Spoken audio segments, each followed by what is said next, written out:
Au sud de la frontière américaine, les agents de la DEA se livrent à un jeu du chat et de la souris excessivement dangereux.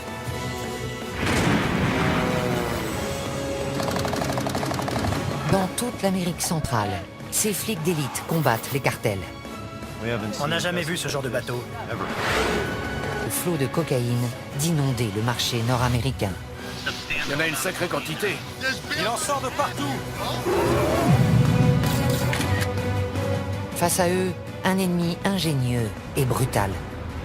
Il a avalé 100 boulettes, l'équivalent d'1 kilo. Des milliards de dollars sont en jeu. La vache. Ça fait un paquet de blé. Allez-y, nettoyez le secteur. Bon sang. Découvrez les coulisses d'une guerre dont tout le monde a entendu parler, Le voilà. mais dont peu connaissent la réalité. Vous ne nous dites pas la vérité. C'est lui avec le bébé. Nom de Dieu. Oh, bon sang.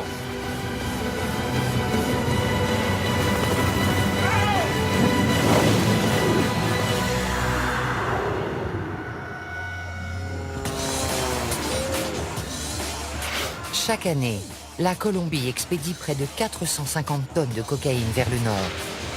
Valeur à la revente, 67 milliards de dollars. Les trafiquants font entrer la drogue par bateau, avion privé et même sous-marin. La méthode la plus employée reste la mule humaine. Les mules sont particulièrement actives dans les aéroports. Une brigade de flics d'élite locaux et 2 agents de la DEA, Liam et Jack, sont chargés de les traquer. Pour des raisons de sécurité, nous ne révélerons pas leur vrai nom. Il sort encore de la poudre blanche. Ils luttent jour et nuit contre d'habiles contrebandiers qui emploient tous les moyens pour faire pénétrer la drogue en Europe et en Amérique du Nord. Il y a de la cocaïne dans ses chaussures. Ils risquent très gros, car les cartels éliminent tous ceux qui se dressent sur leur chemin, même les agents de la DEA. Giovanni était mon bras droit, mon bras armé. Cette semaine, Liam et Jack ciblent les aéroports de Bogota et de Medellín. Mission, faire quadriller les lieux par des équipes de policiers spécialisés et prendre les mules sur le fait. Il est essentiel de contrôler le trafic des mules, parce que c'est une importante source de renseignement. Ils se dirigent vers l'aéroport Eldorado de Bogota, où sont effectuées 80% des saisies dans les aéroports colombiens. On l'appelle le monstre. La police des stupes l'appelle l'école. C'est ici qu'on apprend comment ça se passe. Il y a quel vol ce soir? Il y en a un pour Barcelone, 2 pour Madrid, Francfort et plus tard Mexico.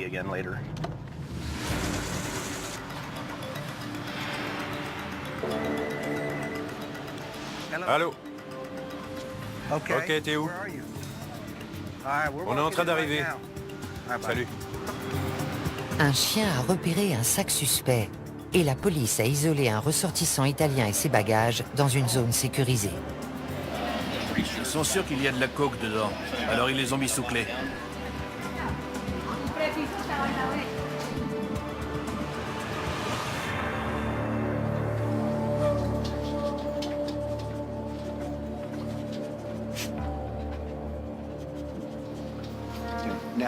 Ils vont fouiller. D'où il vient? Il est italien. Il allait où? Il allait à... Parmi les vêtements, ils découvrent un objet que Liam a déjà vu dans les bagages des mules. On tombe très souvent sur des médailles religieuses. Lui, il a une croix. Il pense qu'ils vont échapper à la... Mais c'est curieux. C'est pas le genre de choses qu'on jette au fond d'une valise.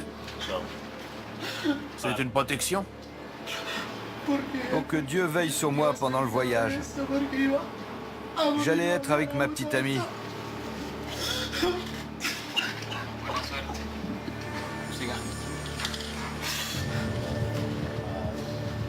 La veste n'est pas normale à la palpation.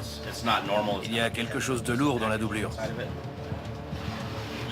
Il perce le tissu pour récupérer la substance et la passer dans ce test de détection positif à la cocaïne.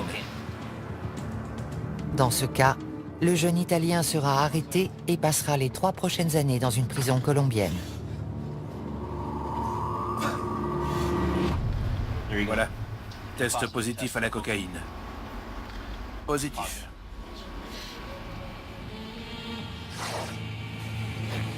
L'odeur mordante de la cocaïne passe difficilement inaperçue. Les contrebandiers ne manquent pas d'astuces pour tenter de la dissimuler. Il y a un agent de masquage. C'est peut-être un détergent utilisé pour couvrir l'odeur. J'ai un téléphone. Si vous voulez appeler quelqu'un hors de Colombie, Si je dis ça à mon père, il va faire une crise cardiaque. Ça va le tuer. Il faut surtout pas qu'il le sache.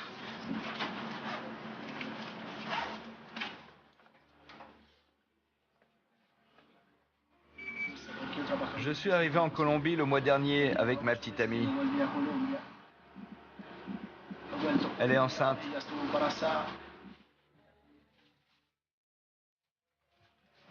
Je l'ai fait pour l'argent, pour pouvoir créer une entreprise, parce que je ne voulais pas qu'elle me quitte.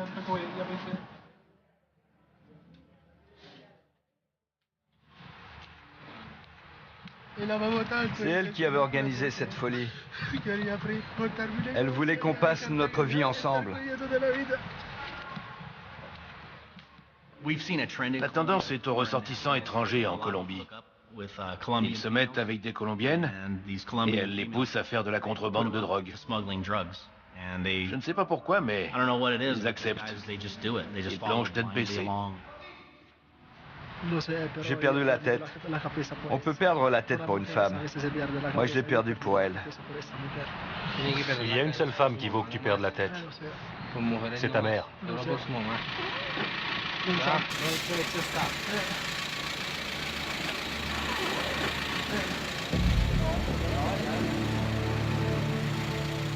Le boulot de Liam et de Jack ne se résume pas à arrêter des mules. Leur objectif principal est de les suivre jusqu'à la source. Au revoir. La mule est tout en bas de la pyramide. Au-dessus, il y a le recruteur. Du recruteur, on peut remonter à l'emballeur. Il y a les expéditeurs colombiens et il y a un destinataire. Et puis il y a le boss. On essaie de démanteler toute la chaîne. Près de l'aéroport de Medellín, les trafiquants nous ont accordé le rare privilège de pénétrer dans leur monde. Ces gens sont ceux que Liam souhaite coffrer à tout prix. Cet homme, que nous appellerons Carlos, est un spécialiste, un emballeur dans le jargon du narcotrafic. On ouvre le lecteur de DVD, il y a plein de à l'intérieur. Je peux mettre quelque chose ici, ici et ici. Il est fier de son travail, mais il le fait rarement en public. Regardez. On dirait un câble de DVD tout à fait normal. Cette activité peut lui rapporter jusqu'à 11 000 $ par mois. Je gagne beaucoup plus que n'importe quel salarié. Je gagne en un mois ce qu'une personne normale gagne en un an. Carlos ne pourra jamais quitter le cartel, même s'il le souhaitait. Il en sait beaucoup trop. Tu bosses ou t'es mort. Il n'y a que 2 options. Tu les connais, tu sais comment ils travaillent, comment ils expédient la drogue. Ce serait très difficile de les lâcher.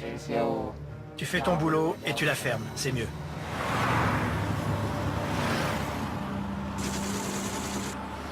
Dans une autre planque, un autre spécialiste prend des risques encore plus grands.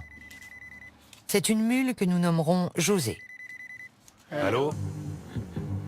Comment tu vas? Au bout du fil, le boss de José. Il veut savoir si la coke est prête à partir. Oui, ils viennent d'arriver. Marty a envoyé des chocolats.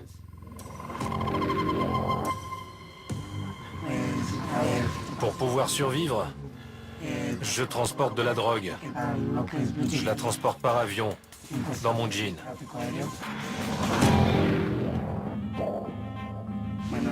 Ça, c'est mon jean normal. On le transforme.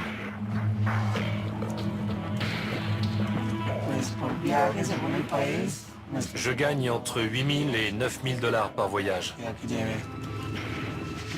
J'ai toujours peur. Je regarde tout le temps dans mon dos.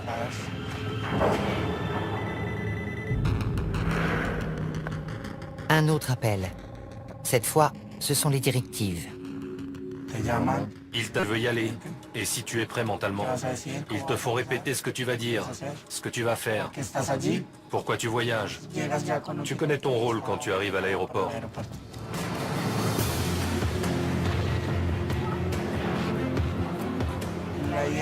Le but, j'essaye de beaucoup parler avec les préposés qui s'occupent de moi, parce qu'ils observent ton attitude et ta personnalité.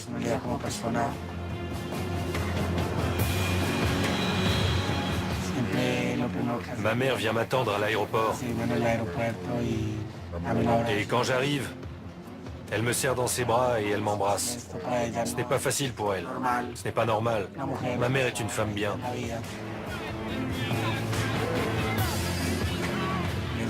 Je risque de me faire arrêter à l'étranger et de prendre 30 à 35 ans de prison. Ça vaut le coup. C'est nécessaire.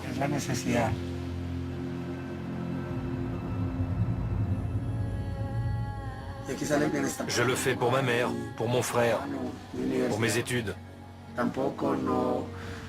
Ce n'est pas un travail honorable, mais je suis forcé de le faire. En sortant, José nous demande de ne pas le suivre. On ignore ce qu'il est devenu.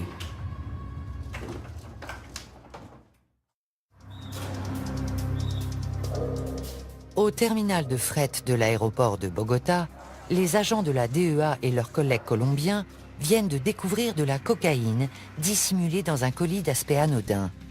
L'imagination n'a pas de limite. Ce paquet était expédié en Angleterre. C'est un livre pour enfants. À première vue, il a l'air normal. Mais il dit qu'on a dissimulé de la cocaïne dans la couverture. Vous voyez, à l'intérieur de cet os, ça vire au bleu, c'est de la cocaïne. Intéressant. De la cocaïne cachée dans ses paires de sandales. De la cocaïne dans les poignées de ses instruments dentaires. Les hommes de la brigade des stupes colombienne sont les meilleurs du monde. J'ai commencé à travailler avec eux à mon arrivée et j'ai vu des choses hallucinantes. Je me demandais comment ils faisaient pour découvrir tout ça. Je crois qu'on nous en apporte un autre.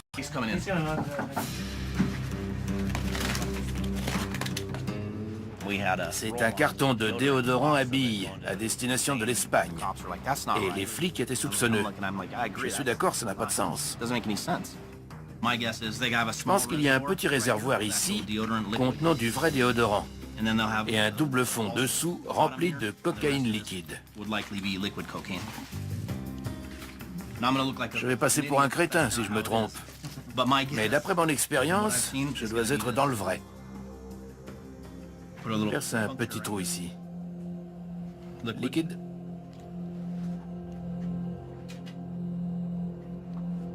Négatif. Si ce flacon contient de la cocaïne, elle a été très habilement dissimulée. Je le presse, rien ne sort.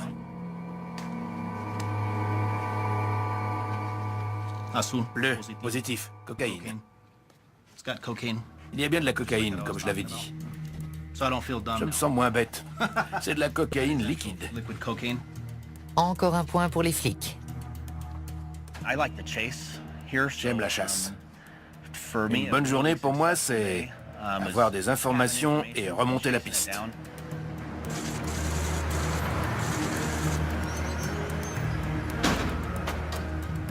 Dans l'après-midi, les hommes contrôlent des manifestes d'expédition. Ils cherchent des informations qui leur permettraient de remonter la chaîne jusqu'au chef de réseau. Il y a environ 3,5 tonnes de fret. Il suffirait d'un indice pour nous aiguiller. Ça part au Costa Rica. Il y a un nom et des numéros de téléphone. Je vais tout rentrer dans la base de données. À l'étage des départs, les policiers cherchent d'autres mules voyageant sur le vol de Madrid. Plusieurs indices nous mettent sur la voie. En général, quelqu'un qui a avalé de la drogue est très pâle. Il est mal à l'aise, il transpire. Il peut même avoir une petite croûte blanche sur les lèvres. Ceux qui s'en font une ceinture restent loin des autres. Les passagers qui montrent ces signes révélateurs ou qui paraissent simplement nerveux passent dans ce scanner corporel de dernière génération. C'est un appareil à rayons X qui radiographie les organes internes pour voir si la personne a avalé des capsules d'héroïne ou de cocaïne. Un Italien traverse le portique sans problème. Mais l'aspect de ses chaussures alerte les policiers. On a interpellé un passager italien.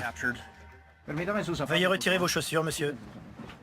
On va pratiquer les premiers tests pour voir s'il y a de la cocaïne ou de l'héroïne dans ses chaussures. C'est positif à la cocaïne. Bleu. Bilan du vol de Madrid, une seule mule. Mais ce n'est que la première arrestation d'une soirée qui va se révéler trépidante.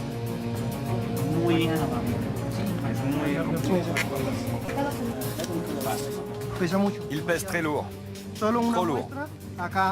Un petit échantillon? Voilà. Cocaïne. Il y a de la cocaïne liquide dans ce jean. On voit de la cocaïne liquide au quotidien depuis environ 1 an et demi. On en saisit beaucoup parce que c'est facile à dissimuler. Quand une méthode marche, ils s'en servent jusqu'à ce qu'elle ne marche plus, et là ils changent. Parmi les nouvelles techniques, les vêtements imbibés de coke liquide. Il les trempe dedans, comme pour faire la couleur qui ressort est caractéristique de la cocaïne. Arrivés à destination, les vêtements subissent un traitement à l'alcool pour extraire la drogue. Ensuite, un passage au micro-ondes transforme le liquide en poudre prête à la revente.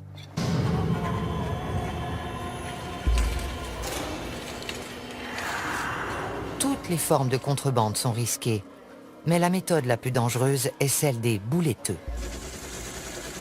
Liam et le major Delgado de la police colombienne répondent à un appel. Une mule qui avait ingéré 40 boulettes a été arrêtée. Cette fois, il ne s'agit pas de cocaïne, mais d'héroïne. Si elle se répand dans l'organisme, elle tue encore plus vite que la coke. Nous sommes à l'hôpital Anguattiloa. Cette femme a été prise ce matin. Comme vous le voyez, il y a plusieurs boulettes. Le test préliminaire s'est révélé positif à l'héroïne. Normalement, un policier accompagne la personne aux toilettes et la regarde expulser les capsules. Ensuite, il lui fait laver les matières fécales, puis il place les boulettes dans une pochette en plastique.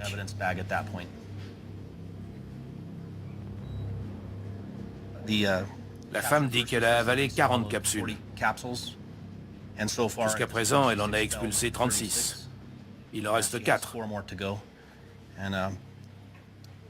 Elle espère qu'elle va les expulser bientôt, parce qu'elle craint pour sa vie. Malheureusement, sa vie n'est pas seule en jeu. Elle est enceinte.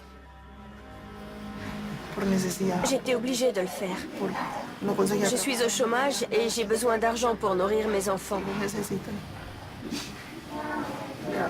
J'ai honte. Je viens d'une bonne famille. Il ne pouvait rien arriver de pire. J'ai déshonoré mon nom. Les miens vont me rejeter. Je sais qu'une longue route m'attend.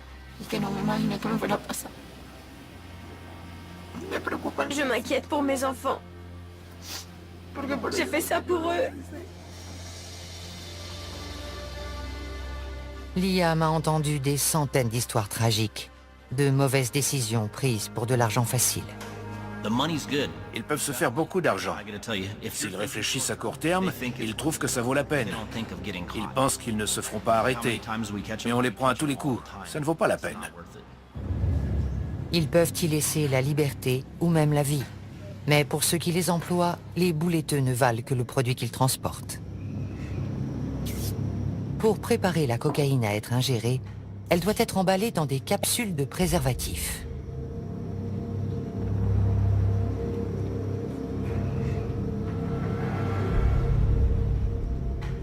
On m'apporte le produit, on me dit emballe-le et c'est tout.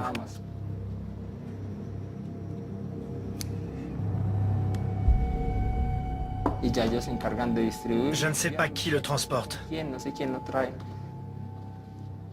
Ce qui compte, c'est d'être payé. Une fois le kilo en boulettes, on engage une mule qui les avalera pour le transport. Nous appellerons celle-ci Moreau. Moreau est bouletteux depuis 10 ans. Il connaît parfaitement les risques. Jusqu'à présent, j'ai fait beaucoup de voyages et je m'en suis sorti vivant. Mais j'ai beaucoup d'amis qui sont morts en traversant la frontière. L'huile permet aux boulettes de passer plus facilement. Mais avec une telle concentration de drogue, la moindre fuite pourrait causer un arrêt cardiaque. C'est très dangereux. On peut mourir dès la première boulette du premier voyage, parce qu'il est toujours possible que la cocaïne se répande.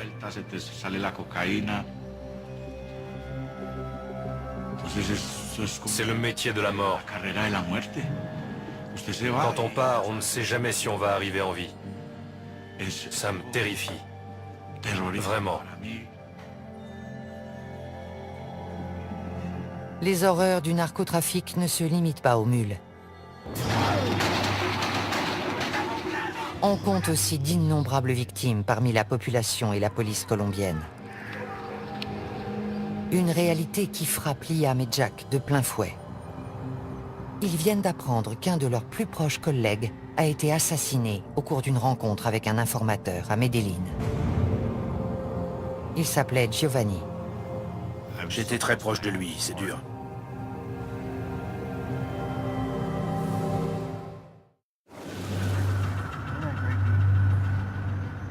Liam et Jack se rendent à Medellín, où ils comptent investir l'aéroport pour la seconde phase de leur opération coup de filet. L'objectif de ce voyage dépasse le strict cadre de l'arrestation de mules. Ils veulent trouver les assassins de Giovanni. Je vais à Medellín pour des raisons personnelles. Un de mes meilleurs amis a été tué. On vient coordonner l'enquête sur son assassinat. L'ancien bastion de Pablo Escobar demeure l'épicentre du trafic de drogue, un terrain très dangereux pour la DEA. Tout policier risque la mort à Medellín. Il faut être sur le qui-vive. Quand je viens dans cette ville, je suis prêt à tout. J'ai repéré une moto blanche derrière nous. Elle nous suit depuis une dizaine de minutes. Le conducteur s'intéresse beaucoup à nous. Il n'arrête pas de nous regarder. Il n'est peut-être pas dangereux, mais il pourrait appeler quelqu'un pour dire qu'il a vu quelque chose de bizarre. Les trafiquants sont peut-être déjà au courant de leur présence. Mais Liam et Jack continuent jusqu'au jardin botanique où Giovanni a été abattu. Giovanni était l'un des meilleurs policiers que j'ai rencontrés. Il avait un cœur de lion. Il ne connaissait pas la peur. Il faisait un boulot formidable et ça rejaillissait sur moi. Je me reposais sur lui. C'est là? On peut se garer à l'intérieur? C'est arrivé à 7h25 du matin. Il devait y avoir autant de monde que maintenant. Faut être vraiment gonflé pour faire ça en plein jour. Giovanni croyait avoir rendez-vous avec un informateur quand il a été tué de sang-froid devant des centaines de personnes. D'après les preuves matérielles et les photos de la scène de crime, le véhicule de nos hommes était garé dans ce sens. Le conducteur et le passager à l'avant, personne derrière. 2 tueurs se sont approchés par les côtés. L'un du côté du conducteur, l'autre du passager. Ils ont ouvert le feu. L'un d'eux est arrivé à la hauteur de la portière passager. Il a éjecté un magasin, en a mis un autre et a recommencé. Puis il a reculé. Et ils se sont enfuis. Ils étaient entraînés.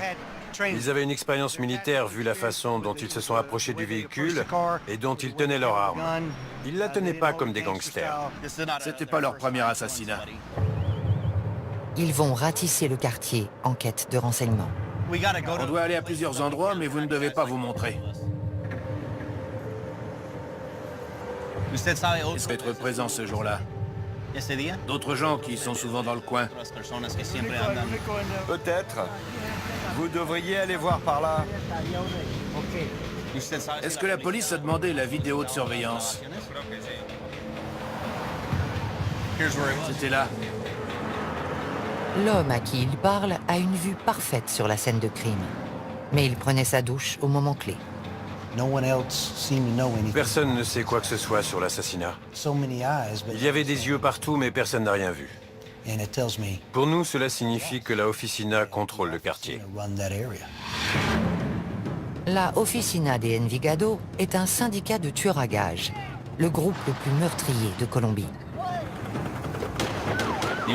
La Oficina a toujours été un élément criminel violent. Ils sont furieux parce qu'on a arrêté quelques chefs haut placés et je suis sûr qu'ils seraient ravis de tuer ou de blesser un membre de la DEA. Malheureusement, notre mini-quadrillage n'a pas donné grand-chose. Le pompiste travaillait ce matin-là. Il a entendu les tirs, mais il n'a rien vu. Le portail était ouvert, mais nos hommes ne sont pas entrés. Ils se sont garés là. Ça me paraît bizarre, parce qu'ici c'est un trottoir. Pourquoi n'ont-ils pas été plus loin pour libérer le passage? C'est une rue complètement dégagée et très fréquentée. Drôle d'endroit pour une fusillade. Je crois que la Oficina voulait que l'assassinat soit public. Elle voulait envoyer un message. Il y a sans doute eu des centaines de témoins, mais personne ne parle. Le quartier est sous leur coupe. Les gens ont peur de parler. Imaginez que vous vivez à Chicago et qu'une organisation criminelle et ses commandos de tueurs sont implantés dans votre quartier. Vous n'iriez pas parler d'eux. Regardez en haut des collines. C'est un bassin de recrutement de trafiquants et d'hommes de main. Il y a aussi des tas de gens honnêtes, mais c'est là qu'ils recrutent. La Oficina croit pouvoir opérer impunément dans ce secteur. C'est très difficile pour la police quand personne ne veut coopérer avec elle contre les voyous qui infestent la ville et qui tuent des innocents et des policiers compétents qui font de leur mieux.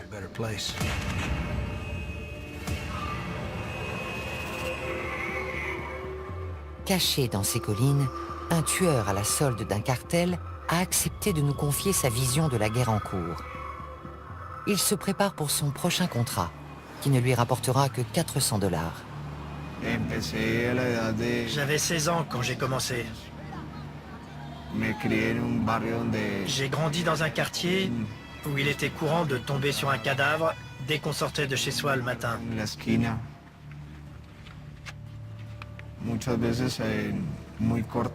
Quand on est très jeune, l'esprit assimile ce genre de choses.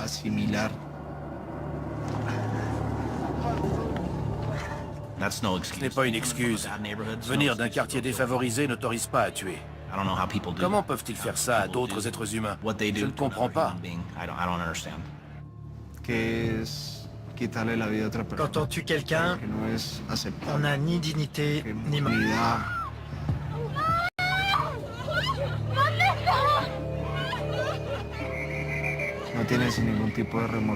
On n'éprouve aucun remords. On ne se sent pas coupable. Et chaque fois, c'est plus facile. On devient plus impitoyable. Je suis un instrument. Une marionnette entre les mains de gens puissants. Ils se servent de moi pour imposer leurs lois à tout prix.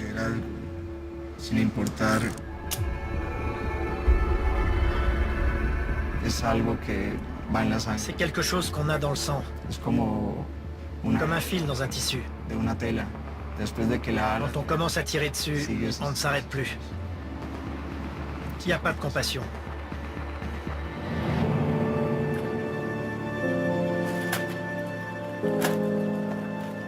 Bien qu'il traque sa victime avant de la tuer, l'assassin ignore la raison du contrat. On suppose que la personne qu'on va éliminer n'est plus utile au groupe. Ou que c'est simplement un innocent qui en sait trop.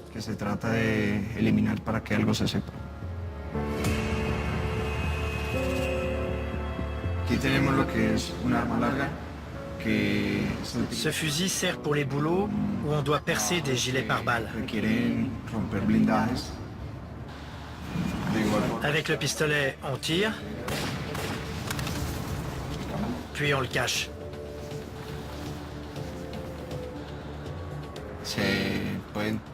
On peut enduire les balles de poison. Ici, c'est du cyanure.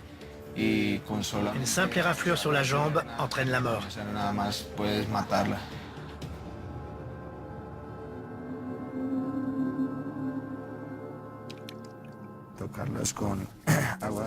On lave les balles à l'eau bénite et on récite la prière de l'assassin.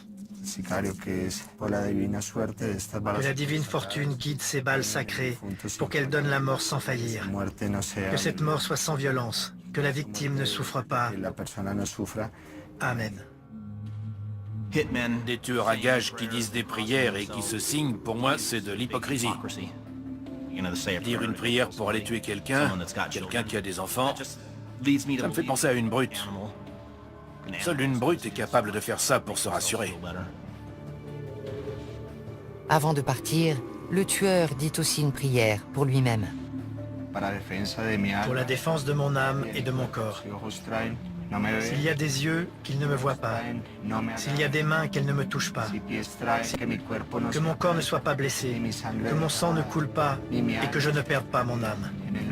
Au nom du Père éternel et de la Sainte Trinité. Amen.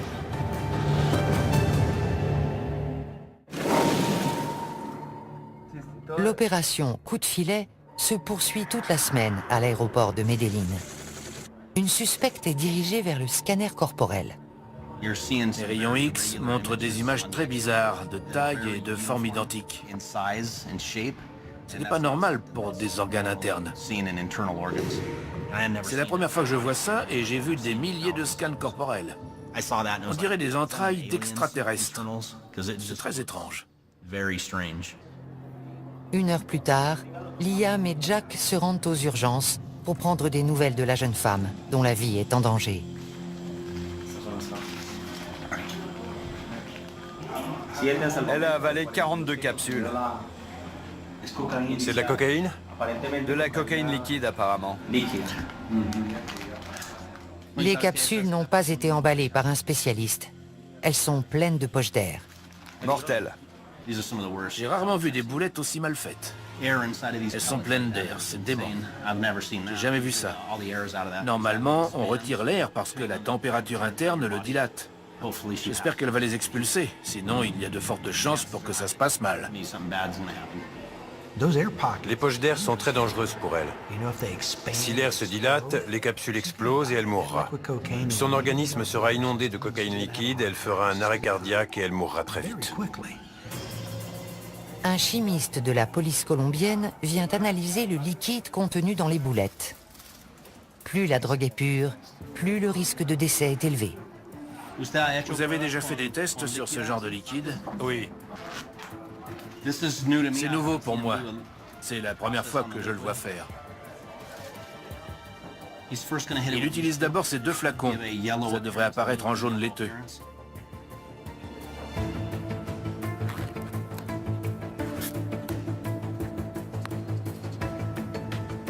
Chaque boulette contient 20 millilitres.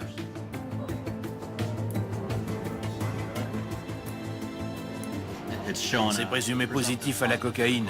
La couleur est devenue d'un jaune laiteux. Pour lever les derniers doutes, il pratique un autre test. Si la solution vire au bleu, la présence de cocaïne sera prouvée. Réaction positive au chlorhydrate de cocaïne. Soudain, la bouletteuse se tord de douleur.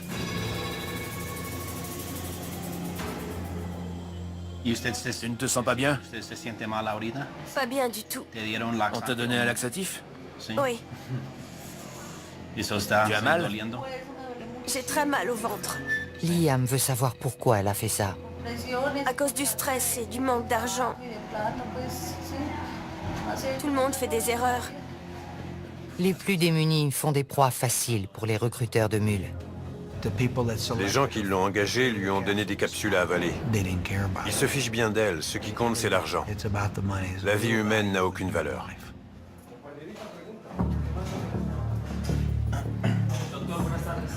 Qu'est-ce qui se passerait si l'une d'elles s'ouvrait? Il faudrait pratiquer une opération à haut risque. Je vois. Vous pensez qu'elle va les garder longtemps dans l'estomac? Non. Plusieurs jours, ce serait extrêmement dangereux. Si c'est quelques heures, les chances de survie sont meilleures. Le médecin est inquiet. Il va peut-être devoir opérer la jeune femme pour extraire les capsules sur le point d'exploser. Mais si ça dure plus de 48 heures, je devrais intervenir? Sans doute. D'après le médecin, si ces boulettes mal faites restent plus de 48 heures dans le système digestif de la patiente, c'est la mort presque à coup sûr. Il lui est arrivé de devoir ouvrir entièrement la cavité abdominale pour les extraire. Si la jeune femme a pesé les conséquences de sa décision, son recruteur a certainement minimisé les risques. Ils leur disent « T'inquiète pas, on a payé les flics, on le fait tout le temps. Tu vas gagner de l'argent, il n'y a aucun problème. » La mule qui croit ce mensonge commet sa première erreur. Son décès serait la première mort par overdose de l'opération Coup de filet. Non, c'est pas facile. Giovanni me disait tous les jours « Estamos en guerra », on est en guerre. « Somos un equipo, estamos en guerra ». On est une équipe, on est en guerre. C'était son leitmotiv.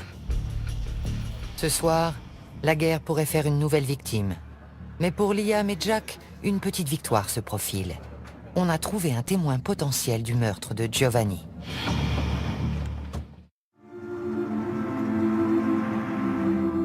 Avant d'entamer une journée chargée, les deux agents passent prendre des nouvelles de la jeune bouletteuse. On fait juste un saut à l'hôpital pour voir comment elle va.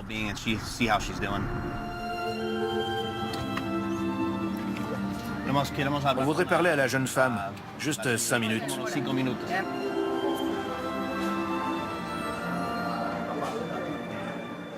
Je crois qu'elle est aux toilettes. Elle a expulsé la dernière? La dernière est passée. Le lendemain, quand je l'ai vue, j'ai été étonné qu'elle ait passé la nuit. Les formalités de sortie vont prendre une demi-heure. Ensuite, ils l'emmèneront en comparution initiale puis en cellule. Et elle a survécu. Bonjour, comment ça va? Bien, beaucoup mieux. J'ai plus mal. Elle a eu beaucoup de chance d'expulser toutes les boulettes. Elle est complètement remise. Liam et Jack tentent d'en savoir plus sur la personne qui l'a engagée. Mais elle maintient qu'elle a agi seule. Elle dit qu'elle est seule en cause. Je ne la crois pas. Je ne crois pas qu'elle avait les fonds pour acheter de la cocaïne et prendre l'avion pour le Honduras en espérant trouver un acheteur sur place. Elle protège quelqu'un, sûrement un membre de sa famille. Bonne chance et merci beaucoup. Merci. Vous avez été très gentils. Et vous avez des beaux yeux tous les deux. Le soulagement est général. La jeune femme n'a pas payé sa mauvaise décision au prix fort, mais plusieurs années de détention l'attendent. Elle va faire de la prison, c'est triste. Elle sera peut-être un peu moins heureuse, mais un peu plus avisée.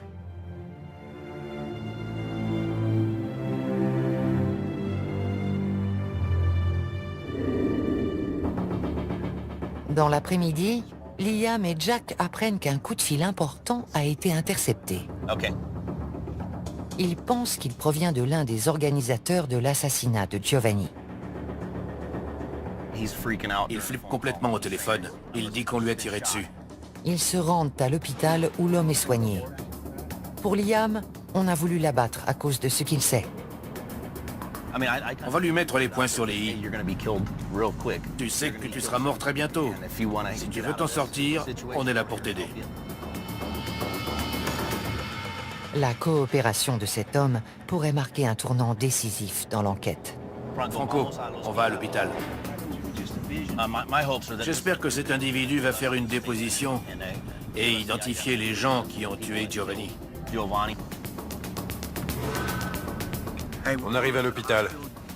On ne peut pas vous emmener, c'est trop important.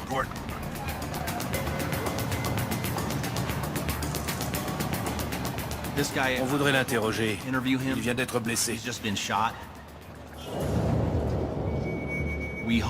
Espérons que ça lui a ouvert les yeux et qu'il nous donnera des informations sur les tireurs. S'il capture le responsable de l'assassinat de Giovanni, c'est tout un réseau de tueurs qui pourrait tomber. Ils ressortent une trentaine de minutes plus tard, plus tôt que prévu. Alors? Ça s'est pas passé comme on voulait. Le type soutenait qu'il ne savait rien. Son histoire n'était pas crédible. Il a menti tout du long. Regardez l'homme qu'on vient d'interroger. Il est couvert de sang, des pieds à la tête. Il a nié tout en bloc. Il n'a montré aucun remords pour ce qui est arrivé à nos flics. Aucune volonté de nous aider. Et il ne craint absolument pas pour sa vie. L'individu redoute bien davantage les assassins de la Officina que d'être incarcéré par la DEA. À cause de son silence, l'enquête piétine.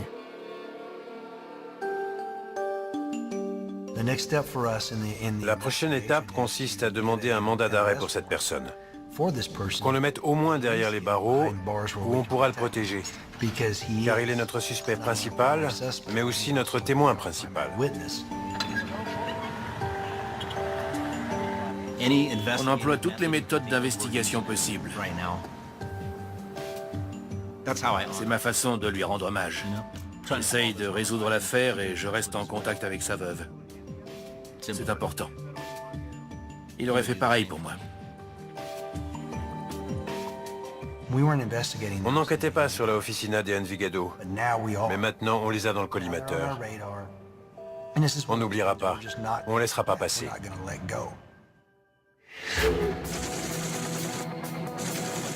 L'opération coup de filet s'achève. Ce soir, Liam et Jack donnent une conférence de presse sur une saisie d'une importance considérable. 30 kilos de cocaïne liquide.